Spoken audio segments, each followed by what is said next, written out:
Assalamualaikum warahmatullahi wabarakatuh. Selamat siang dan salam sejahtera untuk kita semua. Salam hormat saya kepada Bapak Ibu guru pendamping yang masih setia mendampingi adik-adik untuk belajar skolastik pada hari ini. Salam cerdas juga untuk adik-adik andalan Sulawesi Selatan.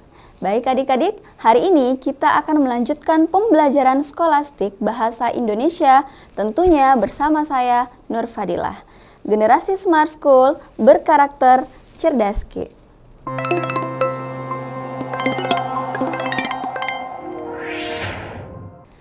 Oke adik-adik, hari ini kita akan melanjutkan pembahasan masih yang sama ya pembahasannya dengan pertemuan sebelumnya, yaitu berkaitan dengan kalimat. Nah, tetapi hari ini kita akan membahas subtes pemahaman bacaan dan menulis atau yang biasa disingkat dengan PBM. Jadi kalau pekan sebelumnya kita membahas mengenai PPU, hari ini kita membahas mengenai PBM. Nah, seperti yang sudah kakak jelaskan sebelumnya bahwa pemahaman bacaan dan menulis ini ya kita akan mempelajari untuk materi kalimat. Jadi kalimat bukan hanya dipelajari pada subtes pemahaman dan pengetahuan dan pemahaman umum ya, tetapi juga untuk pemahaman bacaan dan menulis. Nah, di sini kita khusus akan membahas latihan soalnya saja ya adik-adik. Karena untuk persiapan UTBK nantinya adik-adik harus familiar dengan ragam soal yang keluar untuk materi kalimat. Oke, nah di sini sudah ada bacaan ya cukup panjang. Tetapi seperti biasa kita skip dulu bacaannya, kita menuju ke soalnya. Oke, soal yang pertama ya, kalimat manakah yang paling tepat sebagai kalimat inti nomor 2? Oke, jadi kita tidak perlu membaca semua teksnya, kita hanya melihat apa yang diminta oleh soal. Yang diminta oleh soal adalah kalimat inti nomor 2, berarti kalimat nomor 2. Nah, di sini kakak sudah melampirkan ya kalimat nomor 2-nya. Nah, yang diminta adalah kalimat inti. Masih ingat pembahasan mengenai kalimat inti?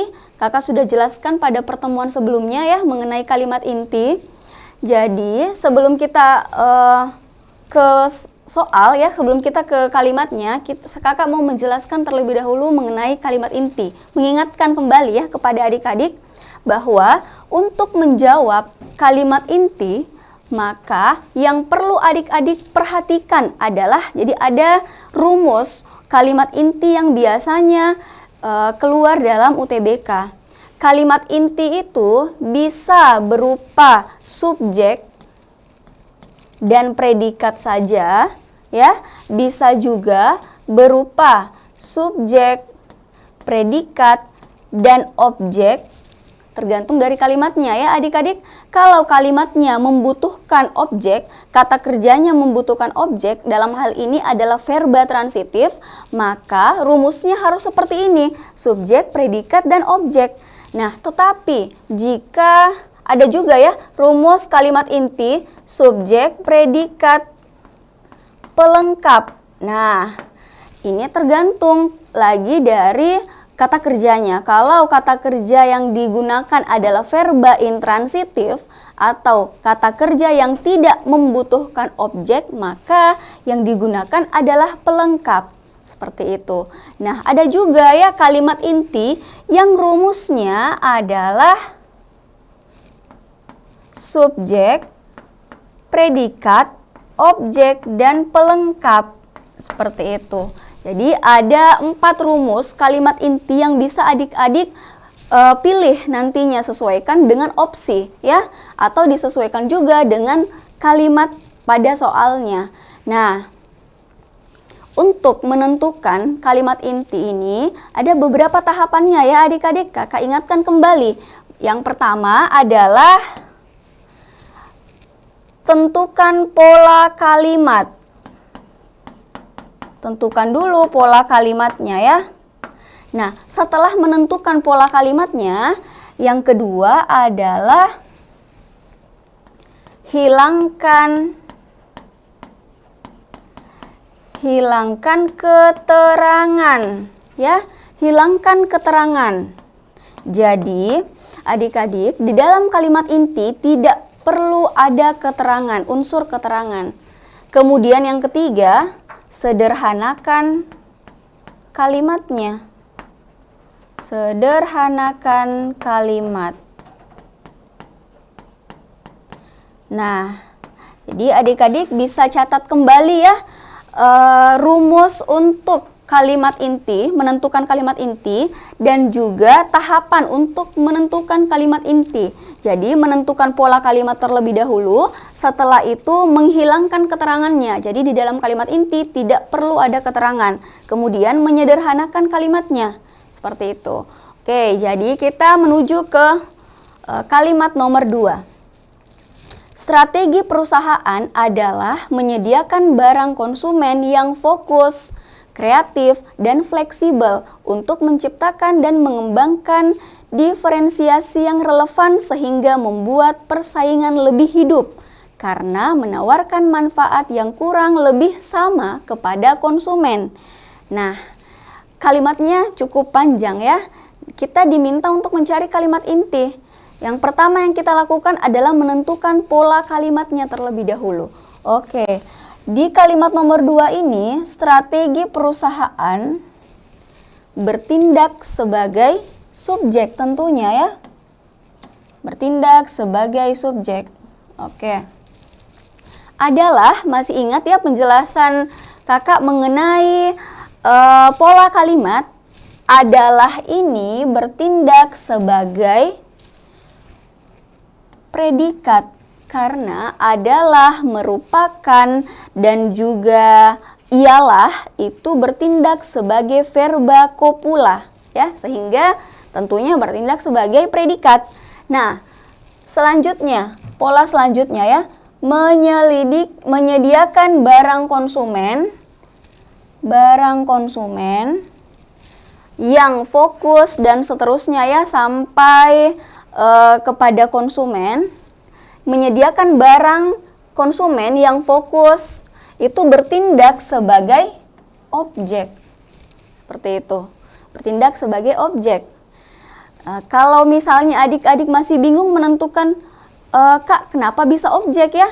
Nah, coba dibalik kalimatnya. Nah, tetapi karena ini adalah verba copula ya, adalah, sehingga setelah adalah itu bertindak sebagai objek. Seperti itu ya adik-adik. Nah, yang fokus, kreatif, dan fleksibel itu masih bertindak sebagai objek sebenarnya. Kenapa? Karena ada kata yang. Kata yang di sini bertindak sebagai perluasan objek. Kemudian untuk dan seterusnya ya. Untuk menciptakan dan mengembangkan diferensiasi yang relevan dan seterusnya, itu bertindak sebagai keterangan.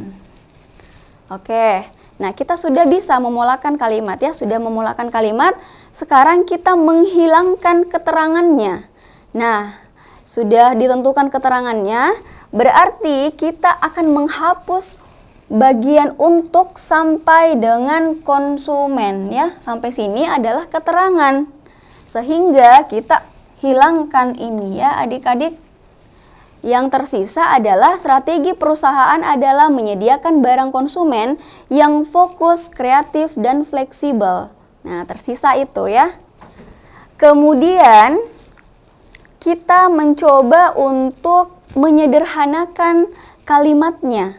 Karena kita sudah menghilangkan keterangan, kita coba untuk menyederhanakan kalimatnya. Dalam hal ini sebenarnya adalah kita bisa menyederhanakan subjek, menyederhanakan predikat, menyederhanakan objek ya, atau menyederhanakan pelengkap jika ada pelengkapnya. Nah, tetapi kalau kita lihat dari kalimat ini, strategi perusahaan, tidak ada lagi yang bisa disederhanakan ya, karena subjeknya sudah seperti ini, strategi perusahaan. Kalau kita hilangkan strategi, maka maknanya akan berubah. Jadi, subjeknya strategi perusahaan, predikat adalah menyediakan barang konsumen yang fokus, kreatif, dan fleksibel. Nah, yang bisa disederhanakan di sini adalah objek ya adik-adik. Kenapa? Karena ada kata yang. Kata yang ini merujuk kepada perluasan. Perluasan. Sehingga dalam kalimat inti tidak perlu ada ini ya, yang fokus, kreatif, dan fleksibel. Seperti itu. Jadi, kita sudah bisa menemukan adik-adik, menemukan kalimat inti.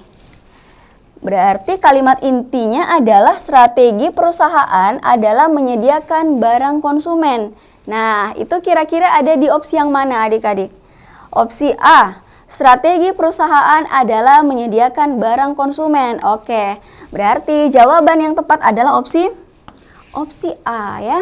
Kalau kita lihat opsi B, strategi perusahaan adalah menciptakan diferensiasi.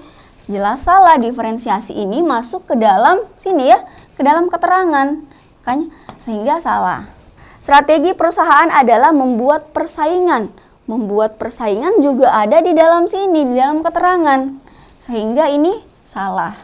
D, strategi perusahaan adalah menawarkan manfaat. Nah, menawarkan manfaat ini juga ada di keterangan ya. Strategi perusahaan adalah mengembangkan diferensiasi. Nah, sama. Ini juga kata ini diferensiasi juga ada dalam keterangan sehingga salah ya. Jadi yang tepat adalah opsi A. Oke, adik-adik silahkan adik-adik dicatat dulu ya, karena ini sangat penting untuk persiapan menjawab soal kalimat inti ya. Kalian akan sulit menentukan kalimat inti jika tidak bisa menentukan rumus dan tahapannya. Seperti itu.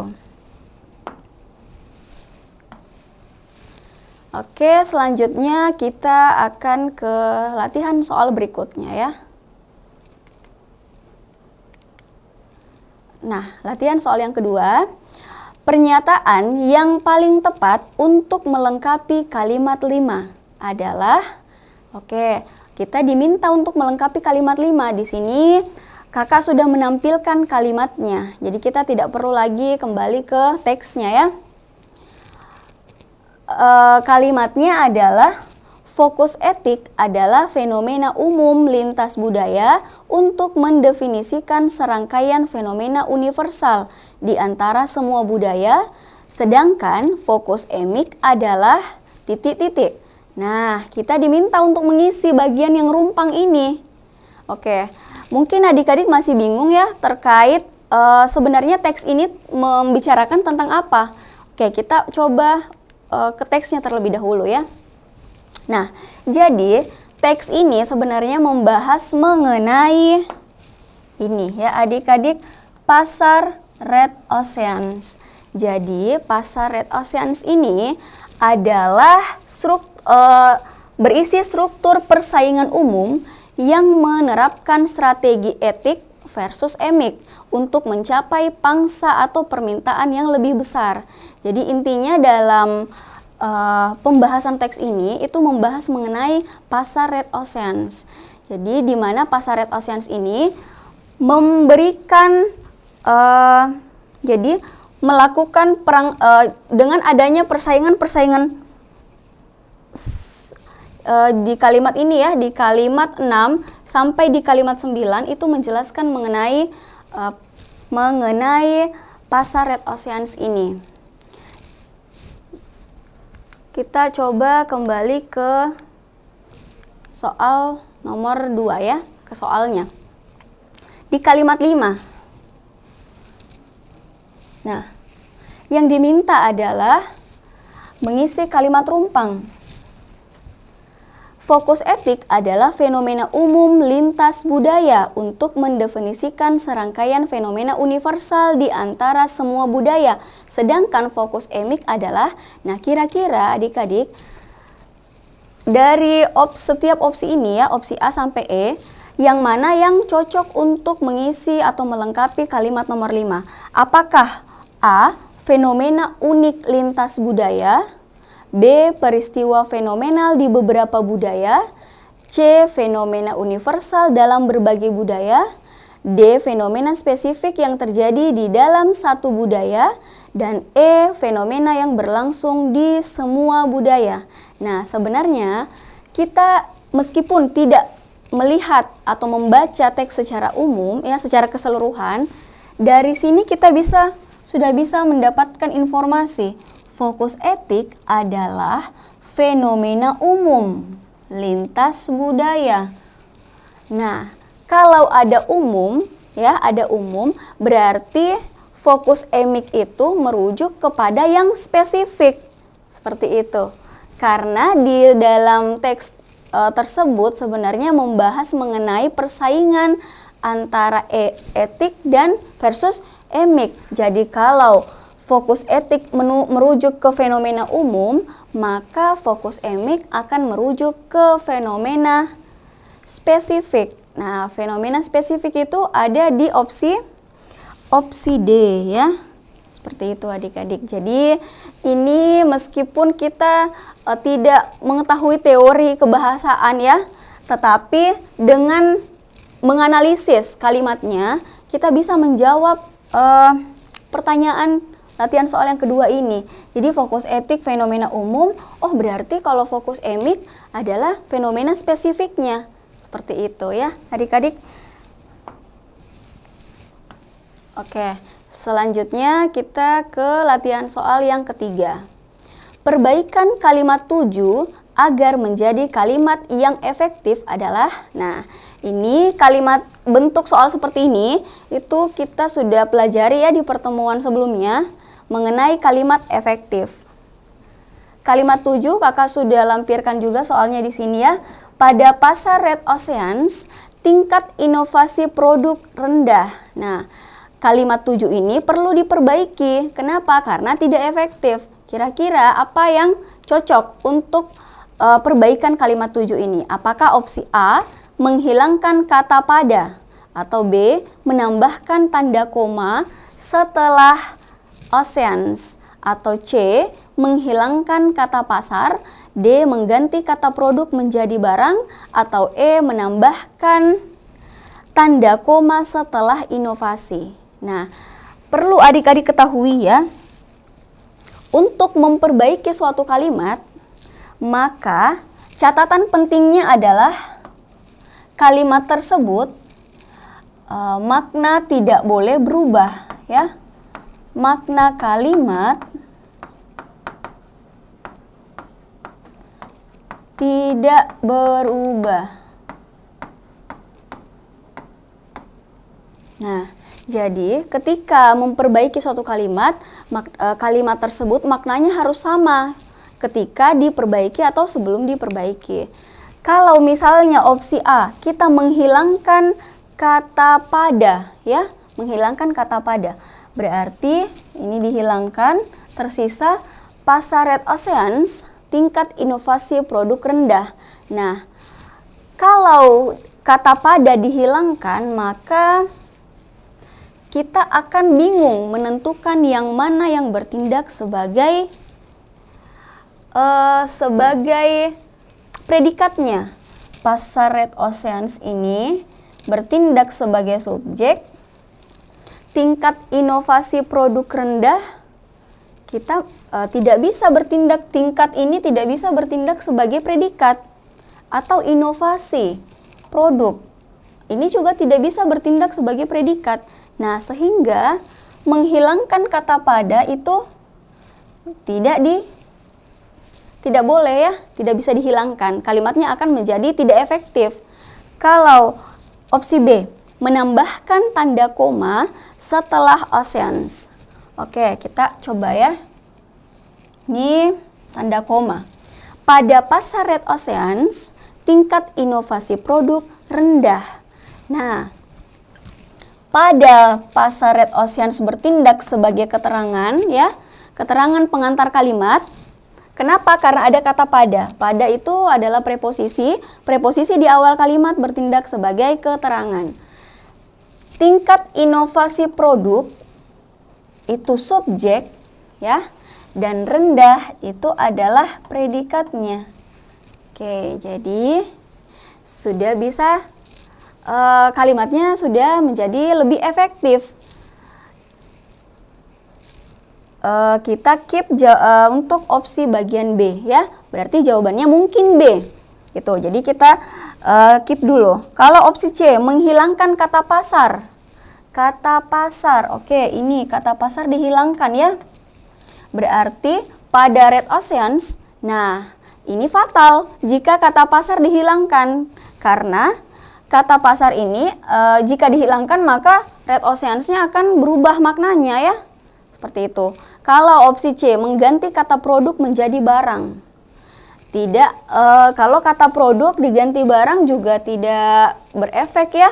Maksudnya meskipun diganti, kalimatnya akan tetap tidak efektif. Seperti itu. Kalau opsi E, menambahkan tanda koma setelah inovasi. Oke, di sini ya berarti pada pasar Red Oceans tingkat inovasi produk rendah. Nah, itu kalimatnya semakin tidak efektif jika ada tanda koma di sini ya. Nah, sehingga yang paling tepat untuk memperbaiki kalimat 7 adalah opsi B. Seperti itu ya adik-adik. Nah, di sini kemampuan memulakan kalimat adik-adik itu harus bagus ya. Harus terbiasa untuk bisa memulakan kalimat. Oke, selanjutnya latihan soal yang keempat.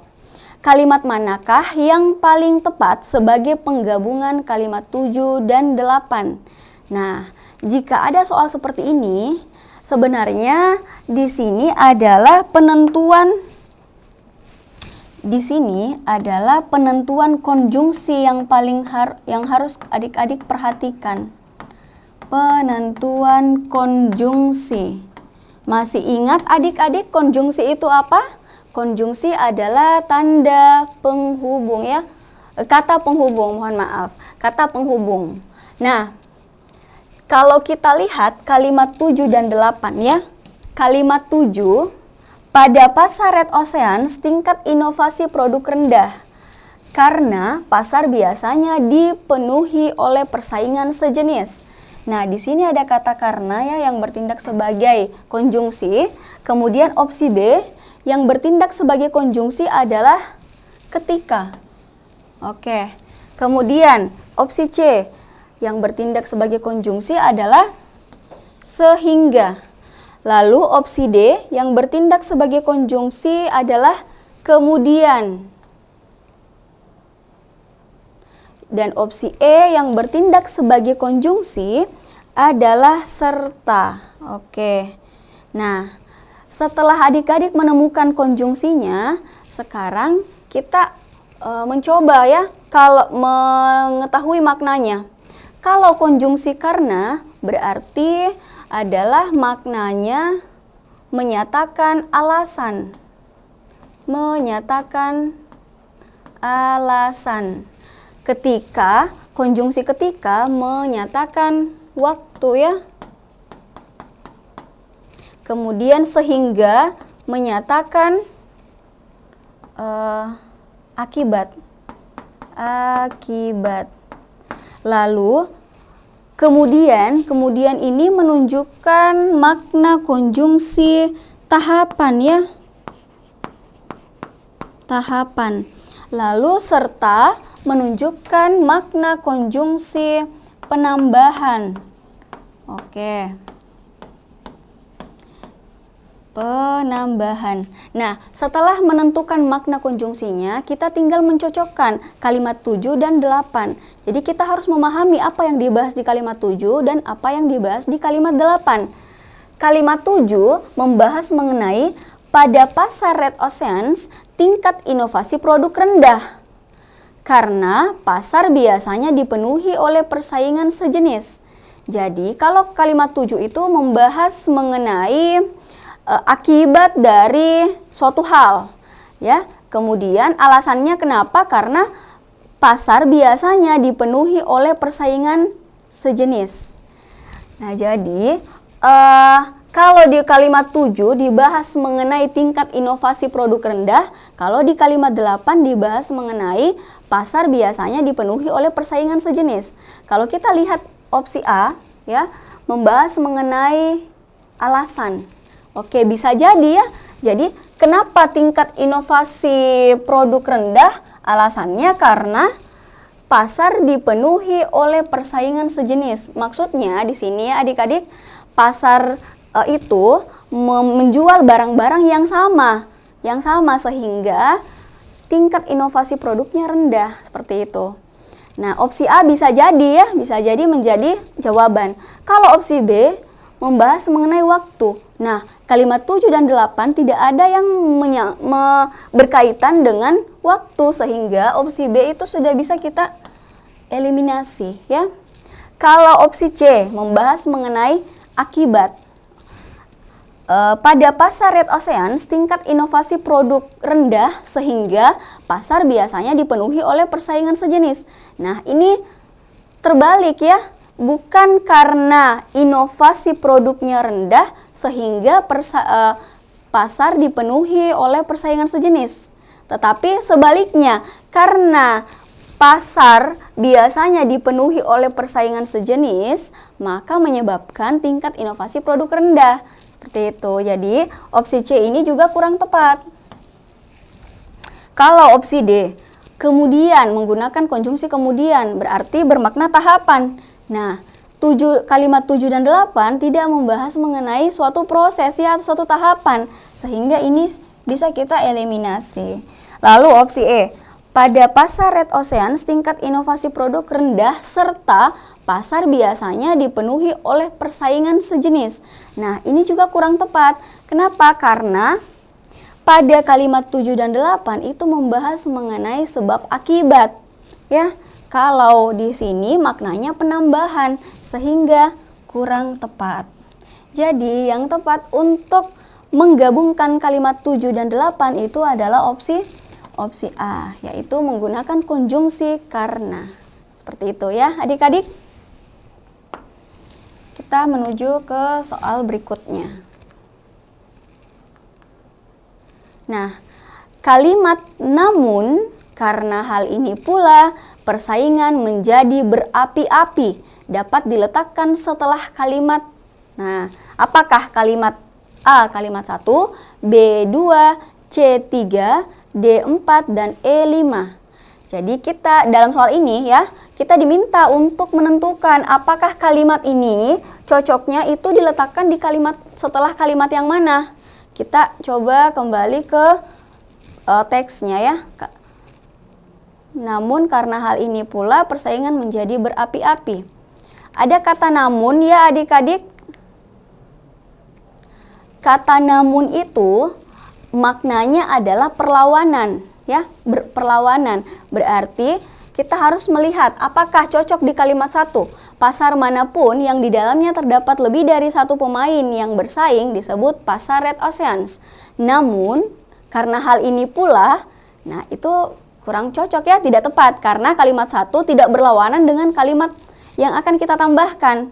Kalau di kalimat 2, strategi perusahaan adalah menyediakan barang konsumen yang fokus, kreatif, dan fleksibel untuk menciptakan dan mengembangkan diferensiasi yang relevan sehingga membuat persaingan lebih hidup karena menawarkan manfaat yang kurang lebih sama kepada konsumen. Namun, karena hal ini pula persaingan menjadi berapi-api. Oke, bisa jadi ya adik-adik, karena di kalimat nomor 2 itu membahas mengenai sehingga membuat persaingan lebih hidup karena menawarkan manfaat kurang lebih sama. Jadi karena persaingannya lebih hidup, kemudian ditambahkan kalimat namun karena hal ini pula persaingan menjadi berapi-api. Oke, jadi bisa ya, cocok jika ditambahkan setelah kalimat 2. Oke, kita simpan dulu ya untuk kalimat 2. Kemudian kalimat 3. Red Oceans berisi struktur persaingan umum yang menerapkan strategi etik versus emik untuk mencapai pangsa atau permintaan yang lebih besar. Namun, jika ditambahkan ya, namun karena hal ini pula persaingan menjadi berapi-api. Nah, itu menjadi tidak cocok juga adik-adik ditambahkan karena tidak berlawanan dengan kalimat 3 seperti itu. Kalau kita lihat kalimat 4 yang dibahas adalah etik ya, yang dibahas adalah etik. Di kalimat 5 yang dibahas adalah fokus etiknya gitu. Kalau kalimat 4 kata etik mengacu penelitian tentang perbedaan lintas budaya, sedangkan emik, nah itu juga tidak berkaitan ya dengan kalimat yang akan kita tambahkan. Begitu pula di kalimat 5 ya, tidak berkaitan juga. Nah, berarti yang cocok untuk ditambahkan kalimatnya adalah setelah kalimat 2 ya. Strategi perusahaan adalah dan seterusnya ya sampai di kepada konsumen. Gitu, seperti itu ya adik-adik. Jadi di sini kemampuan adik-adik menganalisis dan memahami soal itu sangat diperlukan. Bukan hanya dari teori-teori kebahasaan ya. Seperti itu. Jadi yang paling tepat itu di sini. Oke, nah hal ini dapat adik-adik lakukan ya ketika adik-adik membiasakan untuk menjawab soal-soal seperti ini. Oke. Kita lanjut di soal berikutnya. Nah, ini ada bacaan ya. Kita ke soalnya terlebih dahulu. Oke, penggabungan kalimat 3 dan 4. Nah, soal yang bentuknya sama dengan soal sebelumnya tetapi bacaannya ya yang berbeda. Kita diminta untuk menggabungkan kalimat 3 dan 4. Masih ingat caranya ya? Kita melihat dulu konjungsi apa yang digunakan. Kalau opsi A menggunakan konjungsi karena ya. Di sini dia menggunakan konjungsi karena. Nih, kalimat 3 itu membahas mengenai institusi lain dan masyarakat juga harus mendukung kegiatan yang sudah dilakukan oleh KPK. Karena masyarakat pun ini itu bertindak sebagai kalimat 4, sedangkan institusi lain itu bertindak sebagai kalimat ketiga. Nah, jadi untuk menjawab soal seperti ini, adik-adik harus mengetahui setiap konjungsi yang digunakan. Kalau opsi A menggunakan konjungsi karena, kalau opsi B kita lihat ya, menggunakan konjungsi jika. Lalu opsi C menggunakan konjungsi sedangkan ya. Opsi D menggunakan konjungsi melainkan. Dan opsi E menggunakan konjungsi bahkan ya. Nah, kalau kita sudah menentukan konjungsinya, kita menentukan makna konjungsi itu ya adik-adik. Nah, kalau karena sudah kakak jelaskan sebelumnya ya. Karena itu menunjukkan akibat, alasan ya, alasan. Kemudian jika, kalau konjungsi jika, maka maknanya adalah syarat ya, syarat.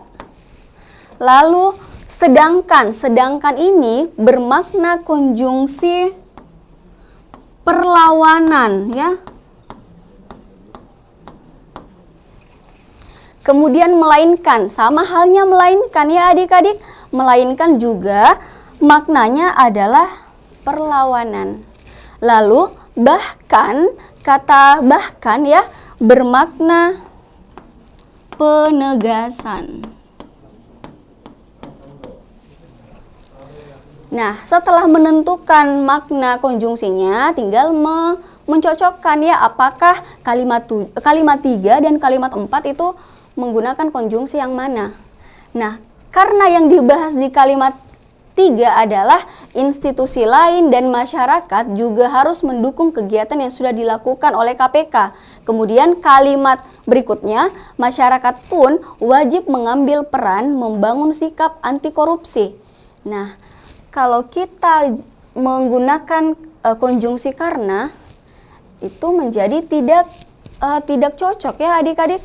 Kenapa? Karena di sini di kalimat 3 dan 4 bukan membahas mengenai sebab akibat ya. Jadi opsi A ini salah. Kemudian di opsi B membahas mengenai syarat. Nah, jelas-jelas salah ya, kita tidak membahas mengenai syarat antara kalimat 3 dan 4. Kemudian di opsi C, perlawanan. Oke, sama ya dengan opsi D, juga perlawanan. Tetapi kalau kita lihat di kalimat 3 dan kalimat 4 itu tidak ada unsur perlawanan yang diberikan ya. Institusi lain dan masyarakat juga mendukung kegiatan.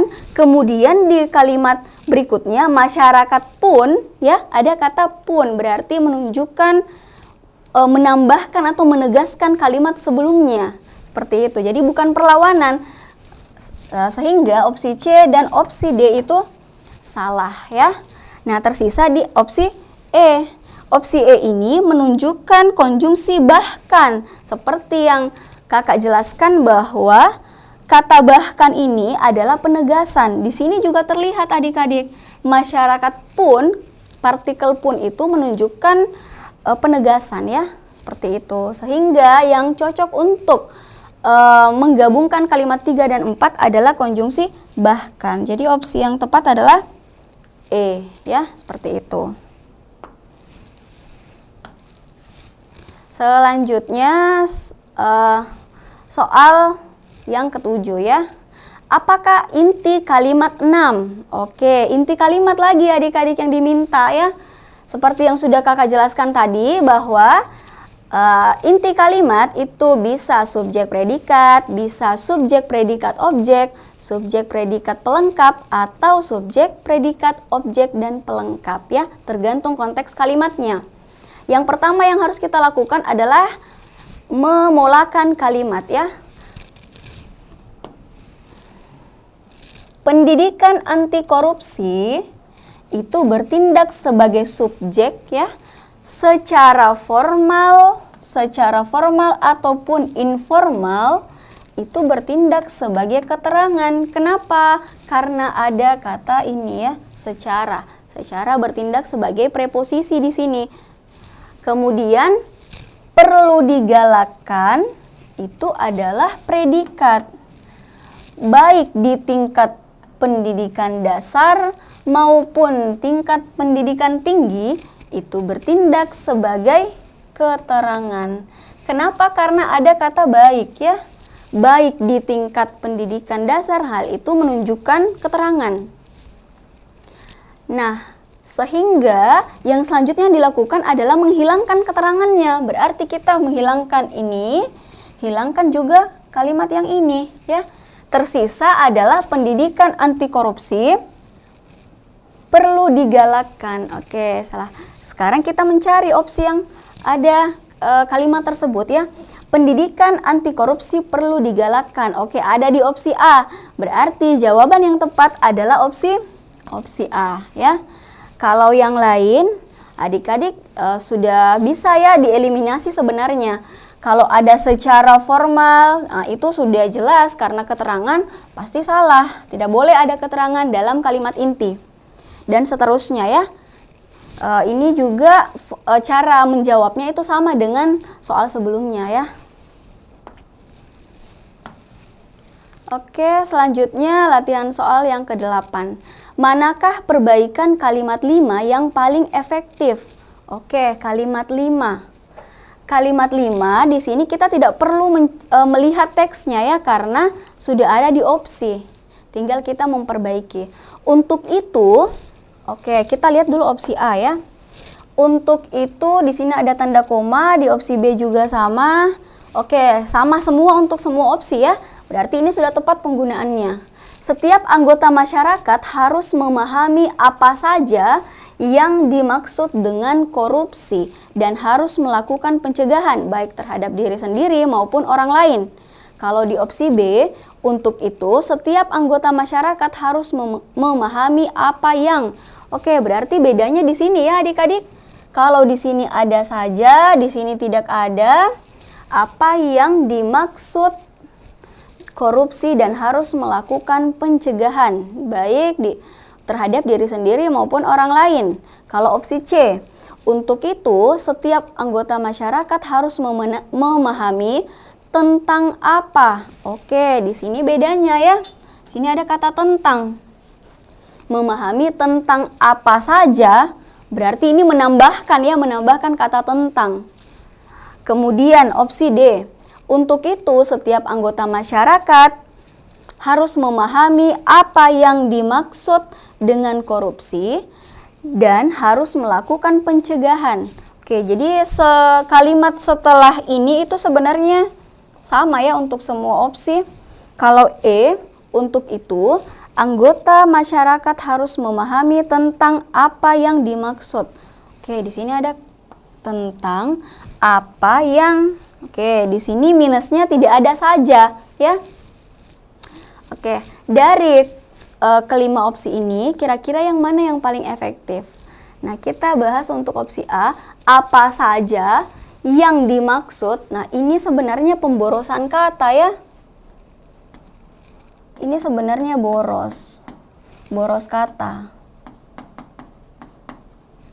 Jadi kurang tepat jika ditambahkan saja ya. Kalau ini memahami apa yang dimaksud korupsi, di sini juga sebenarnya kalau kita lihat ya, kita bandingkan dengan kalimat opsi C, jelas-jelas untuk opsi C itu sudah salah. Kenapa? Karena di sini juga pemborosan kata. Lalu kalau dibandingkan dengan opsi D, untuk itu setiap anggota masyarakat harus memahami apa yang dimaksud dengan korupsi dan harus melakukan pencegahan baik terhadap diri sendiri maupun orang lain. Kita lihat opsi B dan D itu bedanya di mana ya? Untuk itu setiap anggota masyarakat harus memahami apa yang dimaksud. Sama ya, harus memahami apa yang dimaksud dengan korupsi. Oke, bedanya di sini ya. Di sini tidak ada. Harus memahami apa yang dimaksud korupsi dan harus melakukan pencegahan baik. Kalau di sini apa yang dimaksud dengan korupsi dan harus melakukan pencegahan. Oke. Kalau opsi E kita bandingkan ya. Untuk itu setiap anggota masyarakat harus memahami tentang. Nah, ini juga tidak perlu ya. Oke, berarti tersisa opsi C dan opsi B dan D gitu. Nah, yang paling tepat adalah opsi D ya. Kenapa? Karena kata dengan ini sebenarnya perlu digunakan untuk menjelaskan mengenai apa yang akan dibahas, yaitu korupsi. Seperti itu ya. Nah, jadi adik-adik perbanyak lagi untuk menjawab soal-soal seperti ini ya, biar adik-adik terbiasa. Nah, selanjutnya latihan soal 9. Kalimat berikut perlu ditambahkan dalam bacaan. Oke, berarti kita menambahkan lagi ya adik-adik. Banyak lembaga yang menyelenggarakan pendidikan anti korupsi di luar KPK. Kalimat tersebut paling tepat ditempatkan setelah kalimat. Nah, apakah kalimat 1, 2, 3, 4, atau 5? Oke, kita coba mengingat ya. Banyak lembaga yang menyelenggarakan pendidikan anti korupsi di luar KPK. Kita kembali ke teksnya ya. Nah, ini. Apakah cocok ditambahkan setelah kalimat 1? Pendidikan anti korupsi dinilai menjadi salah satu strategi pemberantasan korupsi karena dapat menciptakan ekosistem budaya anti korupsi dalam membangun karakter generasi muda. Kemudian tadi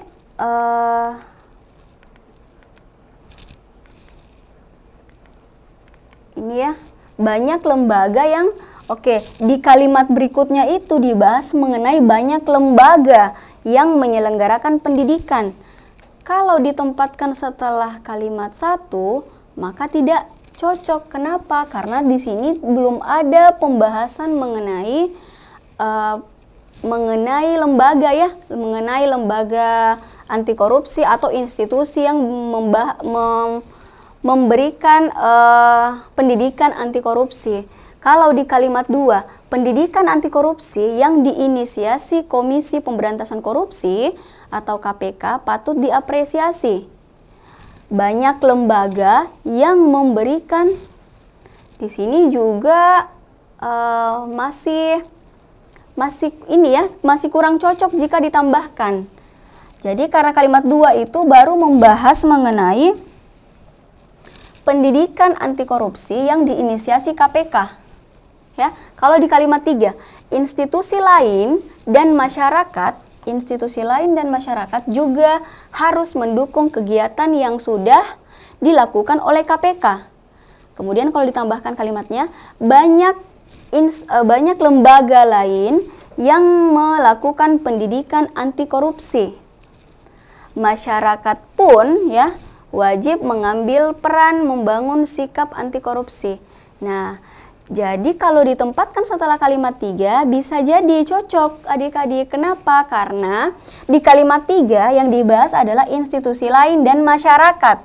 Nah, kemudian jika ditambahkan banyak lembaga lain yang memberikan pendidikan anti korupsi. Kemudian berarti menjelaskan mengenai ini institusi lain. Kemudian di kalimat berikutnya dibahas mengenai masyarakat pun, berarti menjelaskan mengenai ini masyarakat. Oke, jadi kalimat tersebut ya cocok ditambahkan setelah kalimat ketiga ya, sesuai dengan pembahasannya. Kalau ditambahkan di kalimat setelah kalimat 4 maka kurang tepat ya. Masyarakat pun wajib mengambil peran membangun sikap anti korupsi.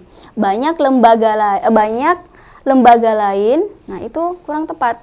Apalagi ditambahkan di setelah kalimat 5, tidak cocok ya, tidak sesuai. Untuk itu setiap anggota masyarakat memahami tentang apa saja yang dimaksud dengan korupsi. Lalu kemudian ditambahkan banyak lembaga lain. Nah, itu menjadi tidak sesuai ya, tidak tepat.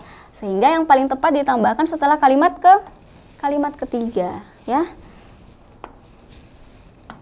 Oke, sehingga jawaban yang tepat itu ada di opsi C ya, di opsi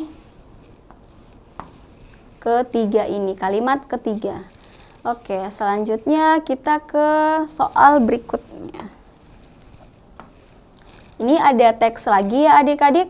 Kita coba ke soal terlebih dahulu. Nah, apa kalimat inti kalimat 4? Yang diminta kalimat inti lagi ya, lagi-lagi kalimat inti. Karena memang kalimat inti ini selalu langganan ya keluar dalam soal-soal UTBK. Kalimatnya, di samping itu, tradisi Marcia Lapari ini juga menunjukkan adanya nilai kasih sayang dan persatuan yang hidup dalam khasanah budaya masyarakat Mandailing. Oke, sebenarnya tanpa kita membaca teksnya, kita sudah bisa menjawab ya. Kalau kita coba polakan terlebih dahulu. Di samping itu, pasti adalah keterangan. Tradisi Marcia Lapari itu subjek, menunjukkan yaitu predikat, adanya itu adalah objek. Adanya nilai kasih sayang dan persatuan yang hidup dalam khasanah budaya masyarakat Mandailing. Oke, kita lihat opsinya. Kalau ada keterangan langsung saja kita eliminasi. Opsi A, di samping itu, jelas-jelas ini pasti salah ya. Opsi B, tradisi Marcia Lapari ini juga menunjukkan adanya nilai kasih sayang dan persatuan yang hidup dalam khasanah budaya masyarakat Mandailing.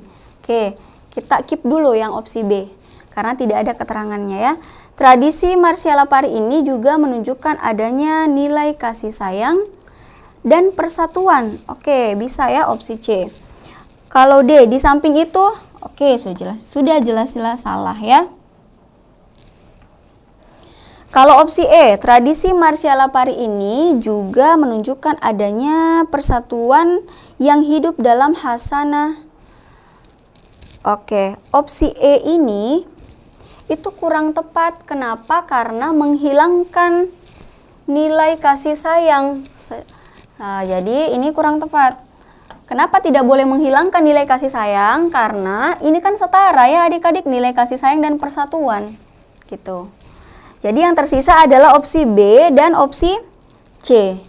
Nah, biasanya ya, ini biasanya jawaban yang tepat itu adalah jawaban yang opsinya lebih pendek. Kenapa? Karena kita harus menyederhanakan setiap polanya.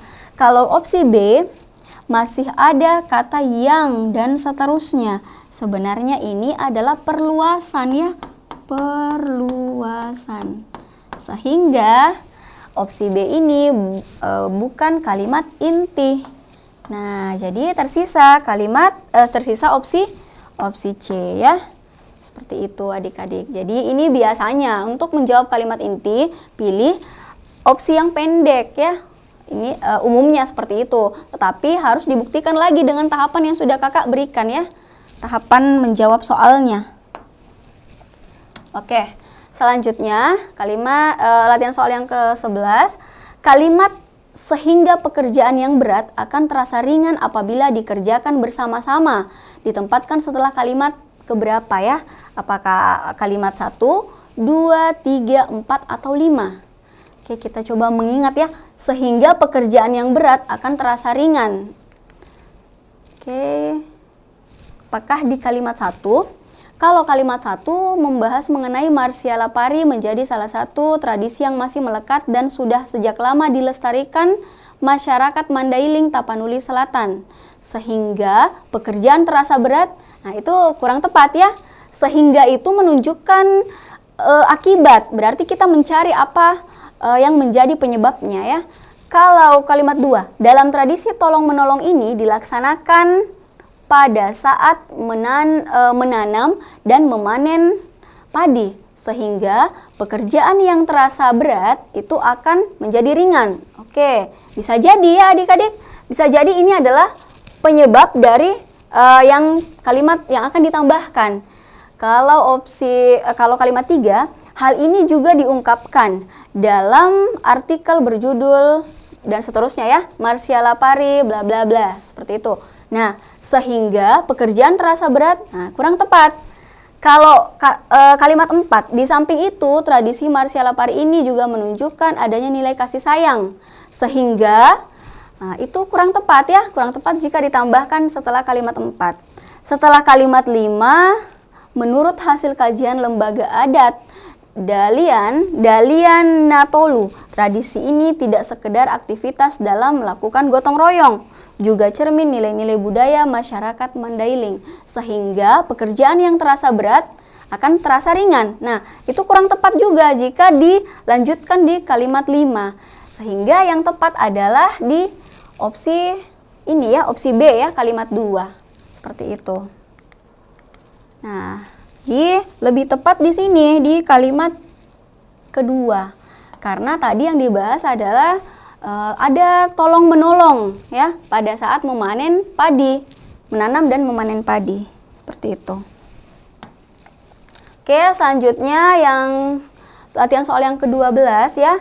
Kalimat 2 perlu disempurnakan. Nah, ini juga berkaitan dengan kalimat efektif. Kalimat 2, dalam tradisi tolong-menolong ini dilaksanakan pada saat menanam dan memanen padi. Jika disempurnakan, maka apakah opsi A menghilangkan dalam? Ingat ya adik-adik, untuk mengerjakan soal seperti ini, makna kalimat tidak boleh berubah ya. Kalau adik-adik menghilangkan suatu kata dalam kalimat tersebut, maka makna kalimatnya tidak boleh berubah ya. Makna kalimat tidak boleh berubah. Oke, kalau menghilangkan kata dalam. Kata dalam di sini sebenarnya mengganggu ya. Kenapa? Karena ini adalah preposisi. Jika ada preposisi di sebelum subjek, itu akan mengganggu fungsi subjeknya. Nah, sehingga biasanya jika ada preposisi maka harus ada tanda koma. Tetapi di kalimat ini tidak ada tanda koma. Sehingga penggunaan kata dalam di sini itu membuat kalimatnya menjadi tidak efektif. Jadi kata dalam ini perlu dihilangkan ya. Oke, kita simpan dulu untuk jawaban opsi A. Menghilangkan tolong-menolong. Kalau kita hilangkan tolong-menolong, Berarti kalimatnya menjadi dalam tradisi ini dilaksanakan pada saat menanam. Nah, makna kalimat akan menjadi berubah. Kenapa? Karena kita tidak tahu dalam tradisi apa ya, dalam tradisi apa gitu. Kalau menghilangkan ini, dalam tradisi tolong menolong ini ya kalau kita hilangkan dalam tradisi tolong menolong dilaksanakan pada saat menanam. Nah, ini juga masih tidak efektif. Kenapa? Karena kata dalam ini mengganggu sebenarnya ya, mengganggu fungsi subjek. Kalau opsi D, mengganti dilaksanakan dengan terlaksana, nah, juga tidak tepat ya. Kalau E, menghilangkan pada, ini ya, dilaksanakan saat menanam. Nah, tetap sama ya, karena masalahnya ada di sini. Seperti itu adik-adik. Jadi yang tepat adalah opsi A. Oke, selanjutnya kata yang harus dihilangkan pada kalimat 4. Nah, ini sudah ada kalimatnya. Apakah A ini, B juga, C adanya, D nilai, dan E hasanah? Kalau kita lihat ya, di samping itu tradisi Marcia Lapari ini, berarti ini dihilangkan ya. Kalau kata ini dihilangkan, maka apakah mengubah maknanya? Di samping itu, tradisi Marcia Lapari juga menunjukkan adanya bla bla bla. Seperti itu ya. Nah, penggunaan kata ini, baik itu ada kata ini atau tidak, itu sebenarnya tidak masalah. Karena tidak akan mengubah maknanya. Sehingga kata ini dalam kalimat 4 itu sebenarnya dia ini ya, boros kata sebenarnya ya. Kenapa? Karena tidak perlu menjelaskan mengenai tradisi Marcia Lapari, karena sudah jelas bahwa yang dimaksud adalah tradisi Marcia Lapari. Oke, berarti bisa jadi opsi yang benar adalah kata ini. Kalau B juga ya, kalau dihilangkan juga. Tradisi Marcia Lapari juga tradisi Marcia Lapari ini menunjukkan adanya. Nah, kata juga di sini sebenarnya sudah tepat. Kenapa? Karena ada kata ini. Di samping itu, nah kata juga di sini menegaskan ya. Jadi penggunaannya sudah tepat. Adanya. Nah, menunjukkan nilai adanya di sini harus tetap ada dalam kalimat ya, karena menjelaskan bahwa ada nilai kasih sayang. Jadi ketika dihilangkan maka makna kalimat akan berubah. Nilai apalagi ya, nilai. Kemudian hasanah. Dalam hasanah budaya, hasanah itu adalah kelompok ya. Kalau kita hilangkan maka makna kalimat akan berubah. Jadi tidak boleh dihilangkan hasanah. Sehingga yang paling tepat untuk dihilangkan adalah opsi A ya, kata ini. Seperti itu, karena boros kata. Oke ya adik-adik. Jadi perbanyak lagi ya ragam soal adik-adik yang berkaitan dengan kalimat, karena sangat penting untuk persiapan UTBK nantinya ya. Oke, kita sudah berada di akhir pembelajaran. Semoga apa yang kakak sampaikan bisa diterima dengan baik, bisa dipahami dengan baik. Terima kasih juga kepada Bapak Ibu Guru Pendamping. Lebih dan kurangnya mohon dimaafkan. Wassalamualaikum warahmatullahi wabarakatuh.